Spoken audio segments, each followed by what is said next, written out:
welcome back to the Associated Press live stream on the conclave on the day that Pope Leo XIV, the first American Pope, was elected. We got cut off just before in our live stream. This is Giovanna Dell'Orto with the AP's religion team standing outside the Vatican, and we got cut off because Pope Leo XIV came out and started his speech. We're back now with some details about the very first speech that the new Pope has given to the world, to an absolutely full St. Peter's Square behind me. And his first words were what many Catholics have been telling us for the last days and time since Pope Francis passed that they wanted to hear. It was a message of peace, a message of unity, a message of dialogue. His first words were, "Peace be with you," delivered with a smile that we have not seen on the very solemn faces of the cardinals as they walked into the Sistine Chapel to elect the new Pope just yesterday, just a little over 24 hours ago. Pope Leo XIV was known as Cardinal Robert Prevost of Chicago. He's an American missionary to Peru. He held different roles in that Latin American country, including bishop. He's fluent in Spanish, and in fact tonight he switched from Italian into Spanish. He was also chosen a couple of years ago by Pope Francis to come to Rome and to lead the very powerful office for bishops, a position again that might sound insiderish, but made him a very well-known quantity within the Roman clergy and the Roman Curia. As I said, the crowd behind me, it just absolutely exploded with cheers. They've been waving flags. We've seen people crying. And we have noticed many of the cardinals, including former Cardinal Prevost, now Pope Leo XIV, smiling broadly as this announcement has been made. The crowds are now continuing to mill. There's a very festive atmosphere. There are lots of flags around. So it's a very, very special moment for the world's 1.4 billion Catholics and for everybody else who is waiting to see what more they can find out about the line of the next papacy. One thing that is relevant to bring up perhaps is that there were a lot of expectations about where the new Pope was going to be from. Remember, Pope Francis was the first Latin American Pope, and now we have the first American Pope. So let me tell you a little bit more about him. Again, he's 69 years old. He belonged to the order, and in fact was eventually the Superior General, or the Order of St. Augustine, which is named after one of the most famous and important figures, St. Augustine, in Catholic theology. The name that he has chosen for himself, Leo XIV, is also in line with a lot of different popes throughout history. He has chosen in that sense a more traditional name that Francis did, who was the first pope named Francis. A couple of other things. Again, he was the head of the office of bishops for the Vatican. That means that he was in charge of literally vetting all bishop nominations from around the world, a very global, if you will, presence, something in line with his experience in Latin America as a missionary. It is also, as I said, really remarkable to see the very broad smiles. So let me recap these very hectic last 24 hours for you.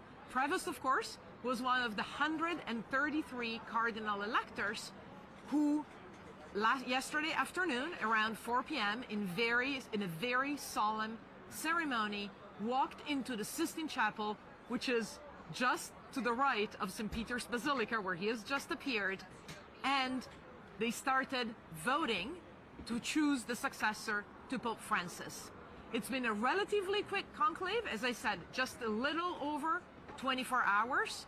Several rounds of voting. We had black smoke last night, signifying that nobody had been chosen. We had black smoke around midday, signifying again that nobody was chosen. And then finally, white smoke. This afternoon, coming out around 6 p.m. local time here in Rome, a beautiful spring afternoon and evening, blue sky, and this white smoke just really took off in the sky, like the little wisp of clouds that we've been seeing all day. And a very, very festive cheer came out of the entire crowd. People have been streaming to reach St. Peter's Square, and let me remind you just very briefly why it is called St. Peter's Square and St. Peter's Basilica.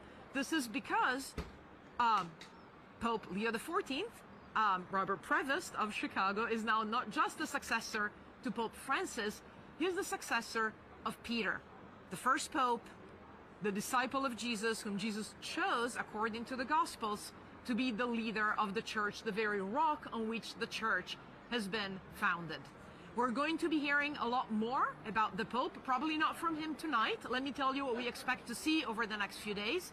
There will be his first Mass celebrated here at St. Peter's Square. We obviously don't know the details yet, but we will continue to bring you updates, so please continue to follow both our live coverage and the latest news on apnews.com, as well as our live blog that is up. We have a large team.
Alors il n'est pas possible qu'à la tête de cette institution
that one.